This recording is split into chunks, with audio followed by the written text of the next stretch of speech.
Assalamu alaikum, brother Arif. Wa alaikum assalam, Dr. Ghannam. How are you? Good morning. Alhamdulillah. Alhamdulillah. See if more people join us. We'll bring the screen, inshallah.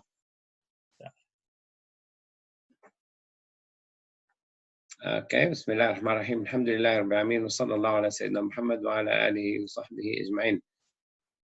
اللهم علمنا ما ينفعنا وانفعنا بما علمتنا وزدنا علما. So, alhamdulillah, we have done a lot on Aqeedah. Obviously, if any miss any of the presentations, all on our channel on YouTube, Salah Islamic Education Academy channel, and also on Facebook. Today I'm going to also record on Facebook straight away in case somebody wants to follow us live on Facebook. I don't know.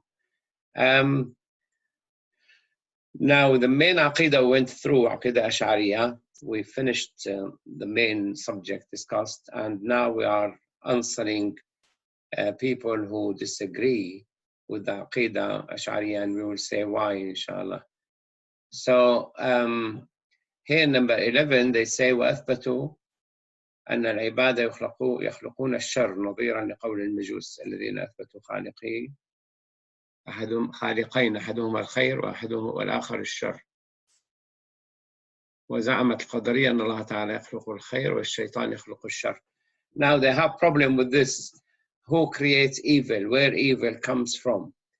And those who are not following the correct Aqeedah in Islam, they believe that shar is created by man.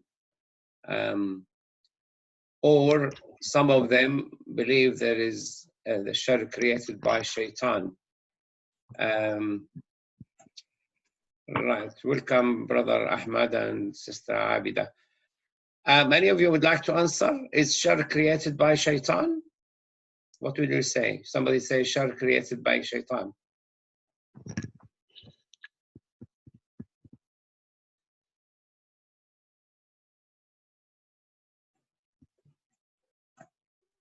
Any? Or shall I go through it? I'll bring to you the ayah from the Quran. Then دعوتكم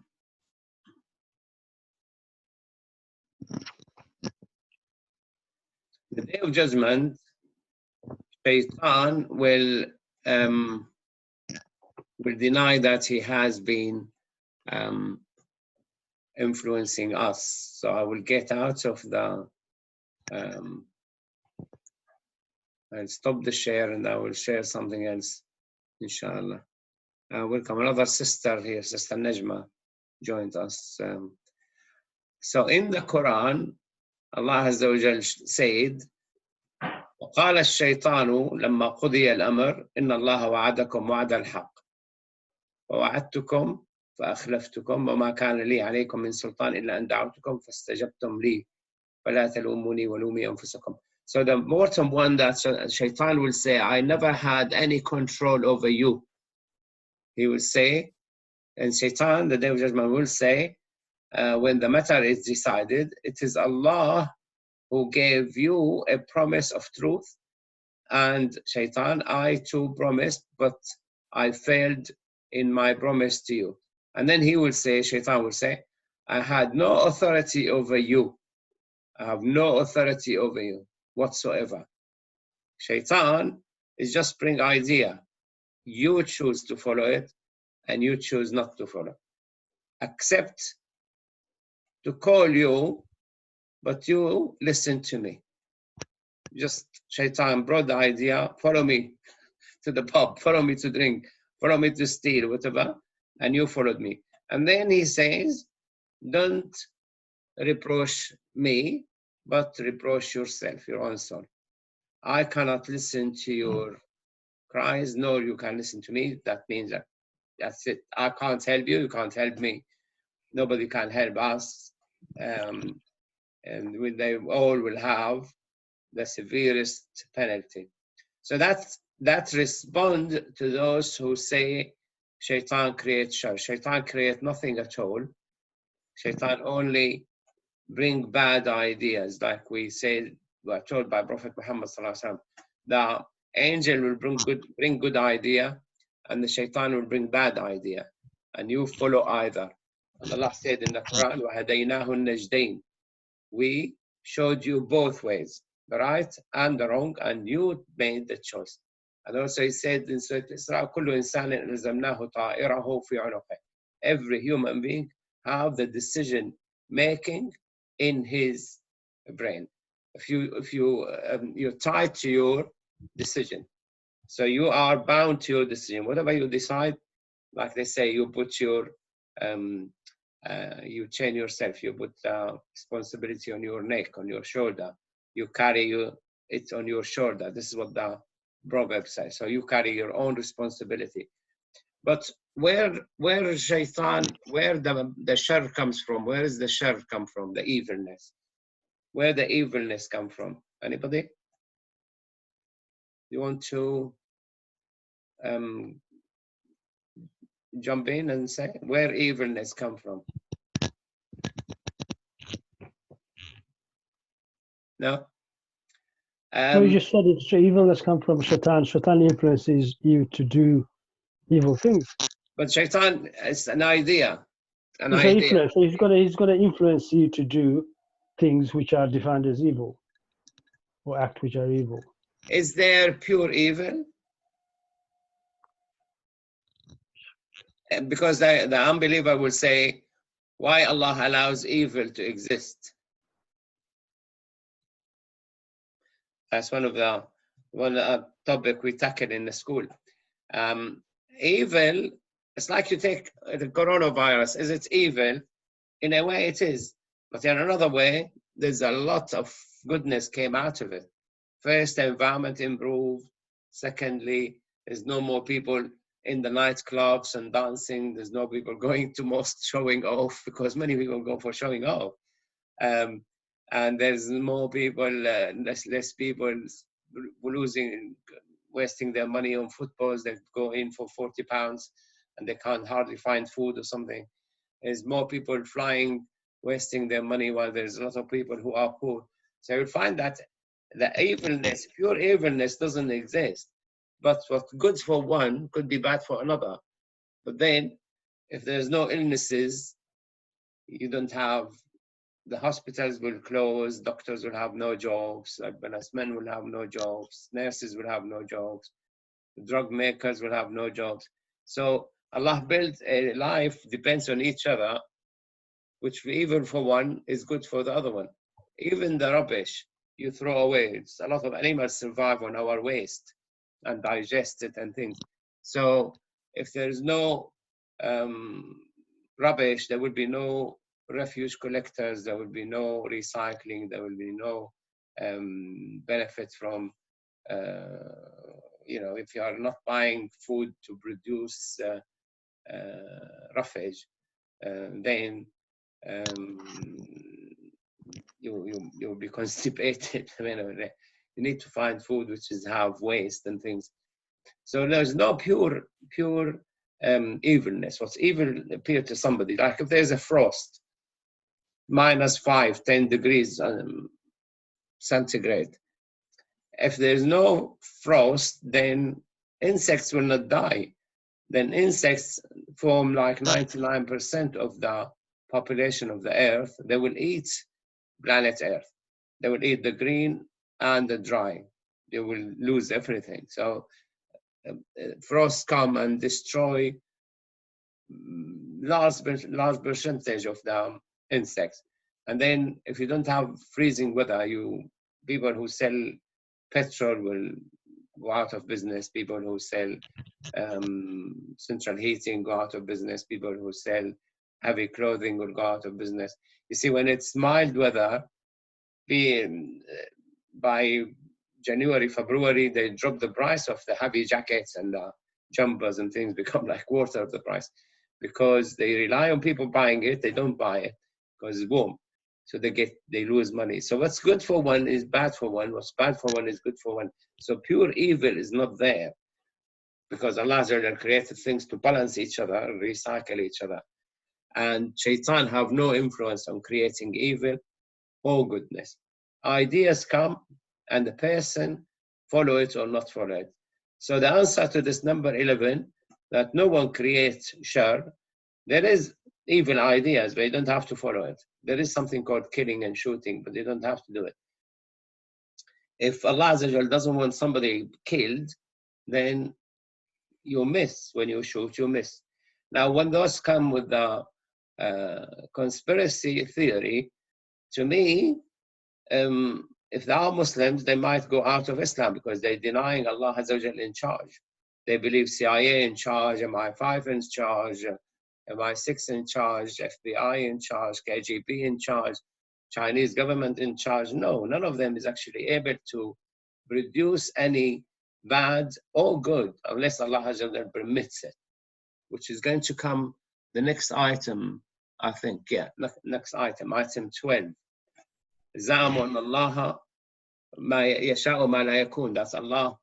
He wants something and it will not happen. Or Allah wants something to happen and never happen.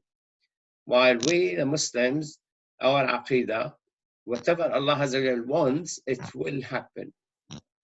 You cannot fail Allah. Allah will make things happen. Like when He wanted to support the Muslims in Badr, although they are third of them in the number and they had very little horses, very little ammunition, very little swords and things, and Allah made them win. He made them win to the stage that even the Muslims thought they would win anyway, and they lost in Uhud because they broke the rules. Yeah, Allah will make you win if you follow the rules. If you break the rules, it's your fault. So Allah if He wants something to happen, it will definitely happen. I don't know about you, but I have been through a lot of experiences, personal, and I've seen it through people, and people try all their best to make things happen. It doesn't happen. And when Allah wants something happen, it will against all the odds, it does happen. So here we have to believe that Allah have the final say. But doesn't mean that He will not allow evilness to take place. He will. But if He, for His wisdom, see that evilness is too much, He will put a stop to it. Now, subhanAllah, with the coronavirus, Allah is putting a lot of stops in the planet Earth. You can't do this, you can't travel just randomly. SubhanAllah, I mean, people go spend 10, 20,000 pounds on cruise liner. Now, majority of them now, P&O sacked many of their employees, and Emirates airline stopped 90% of their flights, and British Airways also not using Gatwick, and Virgin Atlantic not using Gatwick, and they sacked 3,000. And Ryanair now today sacked 3,000 of his employees because Allah left like climate control to people. They didn't control the climate. They lost their way, and there were a lot of disagreement. Allah took the initiative, probably. We don't know. But if Allah wants things to happen, it will definitely happen. If Allah doesn't want things to happen, it will not. The way Allah will make it happen will be puzzling to everybody. Now, all the genius people across the globe have no idea how to bring back economy to its previous track. So Allah is not happy with a lot of things. He made the change. I've written an article, will appear on Friday, inshallah, in the Sahih al-Mail.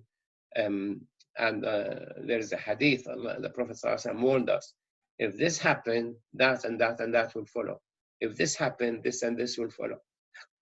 So there's always, and the final say is to Allah Azza wa Jal. All right, so number 12, this is the answer. What Allah wanted to happen, it will happen. The thing, do you have any question? Any question on that? You can speak if you want. I'm unmuted, everybody, but you can mute yourself. You can unmute yourself and speak. So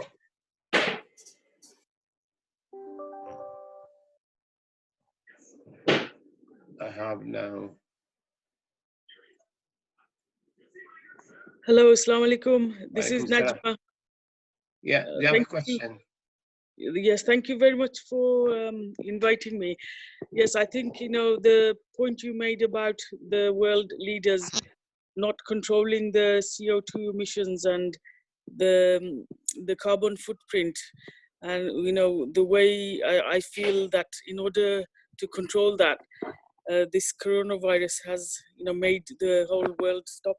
And it's interesting how, you know, when we look at the clouds now and when we hear the birds singing, it's so peaceful. And, you know, it's probably the world and the whole nature feeling. Beautiful, isn't it? This is the first time I came to visit in 1982. This is the first time I saw a real spring, a full stretch of spring of nearly 3 months now. A real spring, which we used to when I was in Syria. Now, is it an act of man or is it an act of God, the coronavirus? I think it's an act of God. Yeah, it's definitely an act of God, because one of the things which is puzzling us, it's so widespread. And if you want to trace, they try to find the transmitter zero. They never succeeded. They tried to find transmitter zero in every country. If you take Syria, I mean, I don't know anybody been to China, came from China during December and January, but they had cases. There's cases in Lebanon, in Jordan. Now Brazil is full of cases. Now they have difficulty there.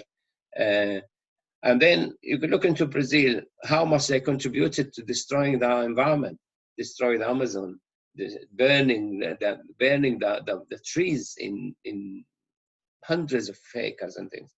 So when you come to number 12, it's Allah Azza wa Jal in charge. He make the ultimate decision. When Allah make the decision, it will be perfect decision to change things beyond imagination. People never thought that will be done in any way. Allah Azza wa Jal said in the Quran here, He brought the ayahs, وَمَا تَشَاءُونَ إِلَّا إِنْ يَشَاءَ اللَّهُ رَبُّ الْعَالَمِينَ. You can never have a decision you will never execute your decision until Allah Azza wa Jal agrees for it to be executed. And another ayah, وَلَوْ شَاءَ اللَّهُ مَقْتَتَلُوا. If Allah Azza wa Jal wanted, they would have not fought each other. Which is, if you look at wars happening in the Middle East and the Far East and here. I mean, I lived in Middle East all my young life. I left Syria when I was 27. And I know when I went back many times, I said to my wife, things will not continue as it is. It became so tense, so much hate and enmity, so much corruption and fight. You take a taxi and you say, how are you going to charge me? He will say on the clock. And we reach where we are, and he wanted 1.5 the clock, and still lunchtime. It's not like middle of the night. I said, when he sensed that we are coming from abroad, he just wanted more money. So he becoming like so much bad, the people. Like we were fighting everybody. We want to buy anything. And I just want shoelaces. He said, no, we don't sell it. I said, why don't you bring it to a shoe shop? He said, why don't you bring it to make more profit? He said, I don't want this profit. Oh, tough to this profit. Why are you fighting me? Why you need to fight me? I expect to find shoelaces in the shoe shop.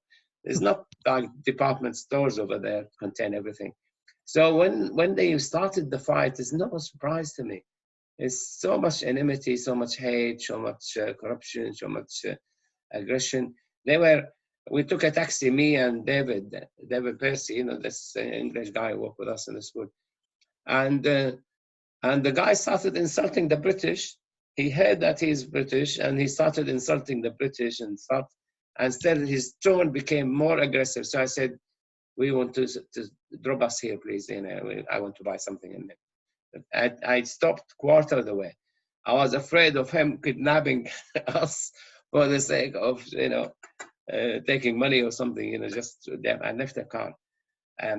So Allah Azza wa Jal, He wanted, they will not fight each other. And then Allah Azza wa Jal said, if we wish, we could have guided every single soul. But the choice of Allah Azza wa Jal is you make your own decision. And then Allah Azza wa Jal said, فَعَالٌ لِمَا يُرِيدُ. Whatever He wanted, He will definitely get it done. You can't stop Allah Azza wa Jal. when somebody came, when Abu Bakr became ill, and he brought the doctor, and then they asked him, they said, what the doctor said? They said, the doctor said, فَعَالٌ لِمَا يُرِيد. So the doctor sensed that this guy, Abu Bakr, is not going to survive. He's not going to be saved. So he said to him, Allah will do his business. And Abu Bakr died 3 days later. So Allah is fa'alun lima yurid. We sense it as doctors. We come and says, no way this guy is going to succeed to survive. We write on the record, do not resuscitate, because we resuscitated many people, and the next day they die. I was doing medicine in Glenfield Hospital in Leicester, and we were called for cardiac arrest. We went and we resuscitated the guy. We took him to the intensive care unit, and we were writing, every one of us writing what he's done. And the guy next to him in the intensive care arrested. All the team was there. Me, the 3 doctors, the anesthetist, and all the nurses, all the machines around us. And we couldn't resuscitate that guy, and he died. So when Allah Azza wa Jalla wants to take the soul of somebody, you can't even do anything about it. We many occasions we go, into brick wall. No matter what you do, and you try to repair the chest, the heart breaks down. You repair the heart, the kidneys goes off, and you repair the kidneys, the liver stuff there. And then we say multi-organ failure, and we say to the family, it seems it's not going to survive. Obviously, if they are believers and things, then we say, God will do his best and his decision. God execute his decision. And the Prophet ﷺ said, وَمَا يَكُونُ لَنَا أَن نَعُودَ فِيهَا إِلَّا إِنْ شَاءَ اللَّهُ. No, it's another ayah. He's talking about Shu'aib. إِلَّا إِنْ شَاءَ اللَّهُ رَبُّنَا وَسَعَ رَبُّنَا كُلَّ شَيْءٍ عِلْمًا. We cannot make any change, Shu'aib said, unless Allah Azza wa Jal wishes. So you could wish, and Allah wish, but what will happen is what Allah wanted to happen. سماهم المجوس هذه الأمة. Those who believe Allah Azza wa Jal cannot execute all what he wants, or man can. They are the majus of this ummah. So whoever believes Allah has limitation, he's obviously out of Islam, out of the belief in Allah. But what model people that they see that things, Allah allow things to happen which is really horrible. What will be your answer? Like they come to us and say, if Allah merciful, he wouldn't allow children to suffer. Why they should have this bad cancer and that have a lot of pain. If Allah merciful, he wouldn't allow children to suffer. What would be your answer? Anybody?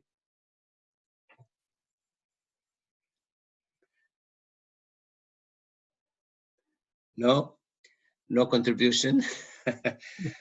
It's all has to do with how you view the belief and how you view our existence on earth.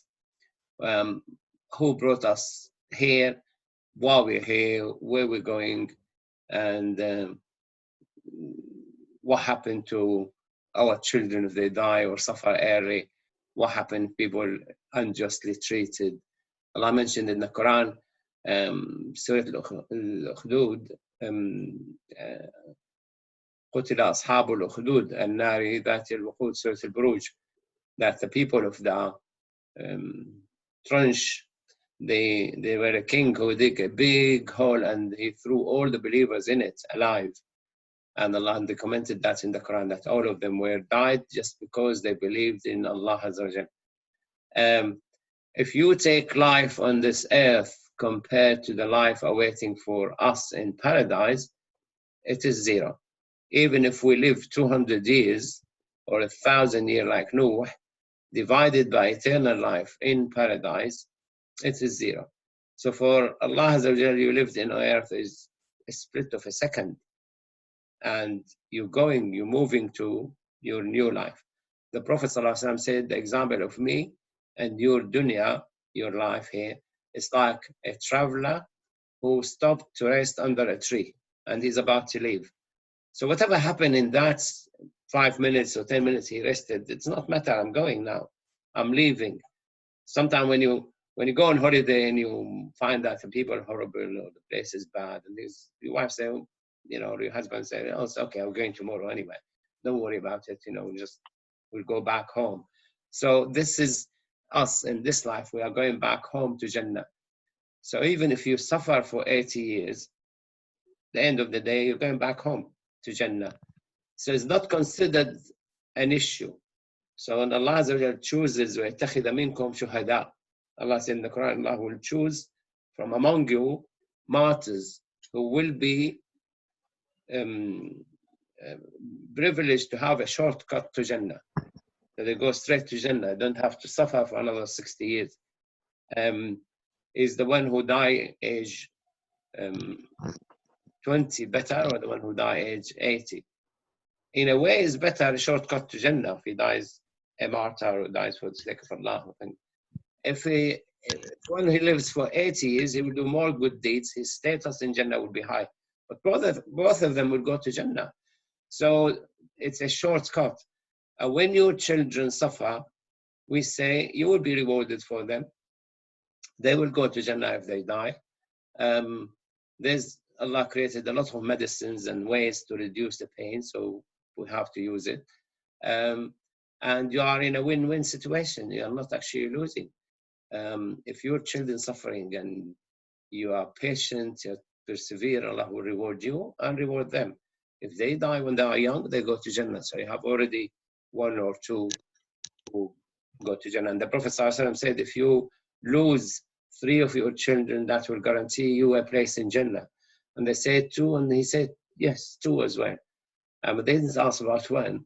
But it would be like, you know, if you are patient, you will go to Jannah. So when you look at it from the religious point of view, it's a win-win situation. If you look at it from the atheist point of view, oh, the major laws and that, it's the only son I have. I have a friend who he's not a Muslim, but he had a daughter and a son. And he's a doctor. And he lost his son. His son was 22. And he became severely depressed and couldn't get him out of the depression. And I advised him to see a psychiatrist. He wouldn't. His job affected, his performance affected. It's not the end of the life, but he doesn't. His all hope that he would see his son grow, go to university, get married, have children. But we don't in Islam. Yes, we hope that things will go this way, but Allah might have different plan. So for us, we don't. We attribute all of it to Allah Azza wa Jal, and Allah will allow bad things to happen. Basically, if you neglect, like most Muslims, neglected education, neglected getting experience, neglected improving their lifestyle, improving their income, improving their life condition. And I lived among them. I mean, I lived in Saudi for 4 years, and I saw people. They are so, many of them, so promiscuous. They have the money and they spend it on so much alcohol and so much promiscuity and drugs. And what will happen to them? They're always in need for America, always in need for weapons. Now they don't have the money, they don't have the Hajj, they don't have the Umrah. Now Allah Azza wa Jal teaching them a lesson. But there were times when they were shouting on us and insulting us, and we are their doctors to help them and help them, treat them. But they were so arrogant, and I left there. I said to my wife, it's not a place we can live in. So when you look into them, they never progressed in life. They never had any strong economy, they never had any strong education. They always rely on importing people to work. I don't know, I mean, God knows. When I went to Dubai in January, and I said to my wife, look, you know, they rely on 85% of people in Dubai are not from Dubai. 85% they come from all over the world. Now, if those people go back, which now they're going, because now everything stops, no tourism, no restaurants, no engineering, no businesses moving. That will be, only the 15% will have to clean the street. You don't see the indigenous doing any jobs. You go there, all the people working in Dubai are foreigners. So there's something they do wrong, and it is not sustainable. And Allah will not support them, will just take away from them the money or the country or whatever. So here, Aqeedah is very clear. It's in the hand of Allah, but it doesn't go your way unless you go the way of Allah. You apply the laws of Allah. If you know of a medicine to treat your illness, Allah will not cure you for nothing. You have to go and get the medicine. Then Allah will cure you. When Ayub complained to Allah of the illness, he said, off you go. There's over there, there's this water and this things, you use it, and you will be cured. And he went, used it, he was cured. When Musa complained of toothache, he said to him, go to this plant, put it under between your teeth, the pain will go. And the pain went. So the next time Musa had pain, he went to the grass and he put it between his teeth, but the pain didn't go. He said, spoke to Allah, he said, the pain didn't go. He said, yes, last time you were relying on me and the plants. Now you're relying on the plants only. It didn't work. So you have to combine both, the plants and this is why we give the medicine. We say, hope Allah will make the medicine work. SubhanAllah, Sharia is very clear. I'll go to another one. I think we have 7 minutes still. Go to another one, unless you have a question. Any of you? Yeah, I was going to say, Dr. Ghannam, when you mentioned what's the name, Shaitan give you evil ideas and the angels give you good ideas. So does that mean the more pious you are, the better ideas or influences you have in your life? That you make the choice. It's you to make the choice. Because until now, doctors and psychologists and psychiatrists and brain surgeons and neurologists, we don't know how ideas generated in the brain and what bring ideas. Why you have a twin, one will become a saint, a priest, and the other one go and rob a bank.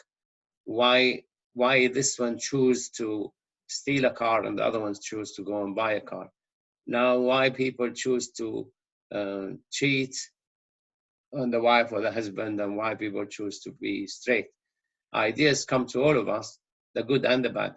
And now there's a lot of sources of bad ideas. This is why not only shaitan working to bring ideas, there's a lot of human shaitan bring about bad ideas. Now, man tempted to do the haram things because this is what the Prophet said. The Prophet said, حُفَّتِ الْجَنَّةُ بِالْمَكَارِهِ وَحُفَّتِ النَّارُ بِالشَّهَوَاتِ. Jannah surrounded by things which you didn't like to do. Wake up in the morning and make wudu, cold water, go to the mosque, spend the money, fast Ramadan. حُفَّتِ النَّارُ بِالشَّهَوَاتِ. Jahannam surrounded by desires things. Go and chat to this guy and go and take this money, nobody watching you, and throw the rubbish in the street, nobody watching you, whatever. So the bad things is surrounded by temptations and desires, people like it. Because there is two things. One is instant gratification, one is delayed gratification. Mature brain, mature mind, mature person will look into the delayed gratification because it will be longer lasting and more rewarding. Like going to school. Children don't like going to school, but there's a lot of delayed gratification. Playing in the garden, playing outside, playing video game is instant gratification. But mature person has to go for the longer. Now the Sahaba and Tabi'in, the good Muslims, will be quite happy to for a poor to agree to take their charity because they're taking their money to Jannah. It's like a hand taking their money to Jannah. Thank you very much for getting me a place in Jannah because you agreed to take my money. Imagine if you have zakah and you have sadaqah and nobody agreed to take it. No, I don't want your money. But it means deprived you from the reward. Prophet Muhammad, somebody walked into the mosque and he started praying alone. And the Prophet said, why don't one of you give him some sadaqah? They said, how would we give him sadaqah? He said, go and join him in the prayer. Instead of him being rewarded once, he will be rewarded 27 times. So you look at it that, you know, the good they're doing is delayed gratification when after you die. So I don't want to wait till after I die. Okay, and you lose out. So this is the instant gratification and the worthy gratification seeked by people. Like some will never go to school, never go to college, university, and they want instant gratification. And find that the only way is to sell drugs. So I become a drug dealer. And then by the age of 30, 35, he develop brain problem and psychiatric problem and that problem, or go to the prison or gets killed in the street. And the other guy would choose to go to university and get qualifications, search for a good job, or start his business. And so this is the way Allah created life. The Jannah surrounded by usually hated actions because the gratification is not instant. Now, when you fast the whole month of Ramadan, by the end of Ramadan, you'll be happy because you've finished a month of fasting, and but you have to wait for the full reward till the day of judgment. Who is going to wait? So we were like, you know, no, I want to eat when I'm hungry and want to eat when I drink when I'm thirsty. Because he wants instant gratification. And measure to it a lot of other things. Did I answer your question? Yes and no. My question was, a pious person will make more of good choices, or the angel will present them with better choices, whereas a non-pious person would be presented by Shaitan with more of evil choices. Is it a pious person, or is it somebody who is mature enough to realize there's a creator to this universe? And That's the question. A mature person, a more educated person will make a more informed decision. Yeah, it's not only educated, it has to be mature enough to say that we came to this to existence because there is a creator, and he did send messengers to tell us there will be better reward if you do act this way. And usually Allah rewards you in this life and next life. But you need to be mature enough to recognize that there is better reward if you act this way. It's mature and whether you have the wisdom. So some people will have wisdom at an early age. Some people will have wisdom at a later age. Yeah, this is why Allah sent messengers, and Allah wants us to, and He helped other people to become teachers and scholars and lead the others and guide the others. And this is why in the Quran Allah says, وَاصْبِرْ نَفْسَكَ مَعَ الَّذِينَ يَدْعُونَ رَبَّهُم بِالْغَدَاةِ وَالْعَشِيِّ يُرِيدُونَ وَجْهَهُ. Be with those people, be patient enough to be with those people who spend their day and night worshipping Allah and wanted His pleasure and want to please Allah, and don't shy away from them, because Allah knows with the companionship you get better. So first we need messengers Allah sent to guide humanity. Messengers taught a lot of students to guide the rest, and they keep teaching each other.